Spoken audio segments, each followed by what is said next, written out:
اور آپ ایگریکلچر کو ابھی بھی 6 سے 8 بلین ڈالر آپ خرچ کر رہے ہیں امپورٹ کے اندر. تو اس پہ آپ کو پوری توجہ دینی ہوگی کہ کسی طریقے سے آپ نئے ایریا کو کلٹیویٹ کریں. بلوچستان میں کریں گے تو وہاں پہ جو بھی انڈر جو بیکورڈ جو اور جو ان کی جو پرابلمس ہیں مثلاً سارے شکایتیں وہ ختم کریں. آپ ریکو ڈک کو پورا چاکی ایریا کو ڈسٹرکٹ کو ڈیولپ کریں, آپ پورا ایگریکلچر ڈیولپ کریں, گوادر کو کریں, تو وہ جو بیکورڈنس ہے نا پروونس کا وہ بھی آپ کا مسئلہ حل ہو جائے گا. وہاں پہ لوگوں کو نوکریاں ملے گی, وہ اسمگلنگ سے ہٹ کے وہ ریئل اکانومی کی طرف کام کریں گے. تو یہ ایک ایشوز ہے جو میرے خیال میں بہت ڈیفیکلٹ ایشوز نہیں ہیں. یہ ایک وہ ایشوز ہیں جس پہ اگر ہم سب ایڈمنٹ ہو جائیں اور ایک فیصلہ کر لیں کہ ہمیں یہ فیصلے کرنے ہیں, تو یہ میرے خیال میں بہت جلدی, میرے خیال میں شاید ہمیں 2 سال, اور یہ ایک موقع ہے جس سے ہمیں سیکھنے کو مل رہا ہے کہ ہم بہت زیادہ ہماری ڈپینڈنسی جو ایگریکلچر کی اور انرجی کی اس کو کسی طریقے سے 4 سے 5 سال میں ہم ٹوٹل میٹیگیٹ کر کے اس کو ٹوٹلی ڈومیسٹک کر دیں. 100% ڈومیسٹک انرجی, 100% ڈومیسٹک ایگریکلچر. اگر یہ آپ کر دیں گے نا تو ساری زندگی آپ کا انفلیشن کا جو پرابلم ہے اور جو سوشل سیکٹر کی جو چیلنجز ہیں اس کو ہم اوور کم کر دیں گے. پھر آپ کی آٹومیٹکلی جو گروتھ ہے جی ڈی پی وہ خود بخود بڑھنا شروع ہو جائے گی. مطلب یہ کوئی راکٹ سائنس نہیں ہے, یہ تو ہماری پاکستان کی جو اکانومی ہے بہت ہی بیسک اکانومی ہے. اس میں کوئی ہمارے کوئی راکٹ سائنس ہے نہیں. مطلب نئے سیکٹرز آ رہے ہیں, آپ کو پھر آصف بھی بتائیں گے کہ آئی ٹی کے اندر کتنے پوٹینشیل ہے ایکسپورٹ کا. اسی طریقے سے آپ دیکھیں کہ ہم نے پچھلی گورنمنٹ میں ایکسپورٹ سیکٹر میں آئی ٹی کے اندر جو ٹیکسز تھے اس کو ہم نے زیرو کروایا. سروس سیکٹر ایکسپورٹ میں جو 29% ٹیکس ہے, مطلب آپ ڈالر ایک آدمی ڈالر کما رہا ہے اس کو آپ 29% پہ ٹیکس کریں, اس کو ہم نے کم کرا کے 1% پہ لے کر آئے. میں نے گورنمنٹ کو تجویز دی ہے کہ باہر جو بھی پیسہ لے کر آتا ہے مطلب کمپنیز ہے ڈیویڈنڈ فلانا, اس کو بھی آپ جو ڈالر ارننگ ہے اس کی جو ٹیکسیشن اس کو آپ 1% پہ لے کر آئیں تاکہ میکسیمم ڈالرز پاکستان کے اندر انفلو ہو, اور لوگ جو پیسہ باہر رکھ رہے ہیں اس کو ڈسکریج کرنے کے لیے آپ اوور آل جو ڈالر ارننگ کی جو ٹیکس پرسنٹیج ہے اس کو کم کر دیں تاکہ جو بورو کر رہے ہیں آپ 6-7% میں, اس سے اچھا آپ جتنے بھی پاکستانیز ہیں جو کر رہے ہیں اور باہر سے ڈالر لانا چاہتے ہیں وہ 1% پہ لے کر آئیں تاکہ آپ کا کرنٹ اکاؤنٹ کا بھی مسئلہ حل ہو. یہاں پہ بھی آپ کے جو مسائل ہیں اس کے بھی آپ کے پاس سولوشن آپ کا نکل آئے. تو میں صرف ایٹ دی اینڈ یہ کہنا چاہتا ہوں کہ charter economy is a must going forward, and with charter economy structural reforms کا جو ہے نا جو کرنا ہے وہ بہت ہی ضروری ہے. آئی تھنک اب ہمارے پاس ہماری جو کیپیسٹی تھی نا بورنگ کی وہ بھی اب لمٹ ہوتی جا رہی ہے آپ کی. تو یہ سب اگر ہم سامنے رکھتے ہوئے اگر اچھے فیصلے کرنے شروع کریں, میں آپ کو یقین کرتا ہوں کہ ود ان 3 to 5 years پورا نقشہ پاکستان کو بدل سکتے ہیں. Thank you. Thank you ji. یہ 3 سے 5 سال میں یہ پاکستان کا نقشہ بدل سکتا ہے, جبکہ ہم تو 30 سال میں یہ نیچے ہی جاتے دیکھ رہے ہیں اور یہ ساری باتیں سن رہے ہیں جو باتیں ہو نہیں پا رہی ہیں. تو اس میں انڈیجنس انرجی, انڈیجنس جو آپ کی جو آپ کا فوڈ ہے اس کے اوپر آپ نے خاص طور پہ فوکس کیا ہے کہ ان کی طرف ہم کام کر رہے ہیں. ہم نے سوئی گیس کی ایک جو ہم نے ڈسکوری کی تھی جس کو ہم چولہوں میں کس طرح ضائع کرتے رہے پچھلے 50-60 سال میں, اب بھی تھوڑی بہت رہ گئی ہے, اس کو بھی ہم کس طرح لے کے دے رہے ہیں, بلکہ مہنگی LNG ڈال کے اسی طرح دے رہے ہیں کیونکہ لوگوں کی عادتیں اتنی خراب ہو چکی ہیں کہ وہ انہیں نہیں چاہیے مہنگی.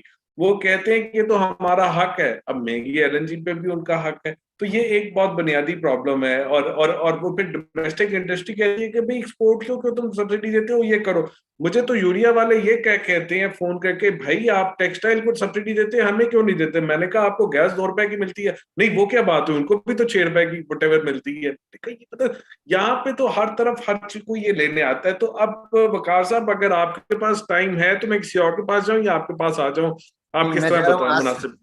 آصف پیر صاحب کو دے دیجیے وقت تو پھر میں بولوں گا. آصف پیر چلے پھر آپ کے پاس بولیں. تو آصف اب آپ کے پاس آ رہا ہوں کہ جی یہ لوگ جو ہیں یہ بات تو کر رہے ہیں جی کہ مینوفیکچرنگ کو کیسے بہتر کیا جا سکتا ہے اور اوور آل انرجی کے سولوشن کیسے ٹھیک کیے جا سکتے ہیں. اس میں پاکستان کے اندر ایک گورننس کا بڑا شدید مسئلہ ہے. پاکستان کے اندر جو ہے ایک ان ایفیشنسیز بہت شدید قسم کی ہیں, گورنمنٹ کے سیکٹر میں بھی پرائیویٹ سیکٹر میں بھی. اور ان ان ایفیشنسیز کو ٹھیک کرنے کے لیے ہم ٹیکنالوجی کا کتنا استعمال کر سکتے ہیں,